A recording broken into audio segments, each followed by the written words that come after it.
ભાવનગર જિલ્લાના શિહોરના 2 ડોક્ટરોએ બંધ પડેલા હૃદયને ફરી ધબકતું કર્યું.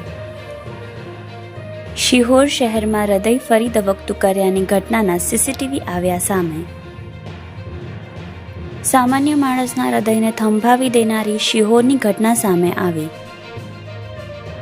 કારનો દરવાજો ખોલવાનો પ્રયત્ન કરતા વ્યક્તિને આવ્યો હૃદયરોગનો હુમલો. હૃદયરોગનો હુમલો આવતા વિરેન્દ્રસિંહ સરવૈયા નામના વ્યક્તિ નીચે ઢળી પડ્યા હતા. આજુબાજુના લોકોને ધ્યાને જતા દોડી જઈ 50 વર્ષીય આધેડને હોસ્પિટલ ખસેડાયા હતા. ત્યાં ડોક્ટર ભરતભાઈ આહિર અને ડોક્ટર જલદીપસિંહે CPR આપી મોતના મુખમાંથી દર્દીને ઉગારી લીધો. હૃદયરોગના દર્દીને નવું જીવન આપતા બંને તબીબોની ચોમેર પ્રશંસા.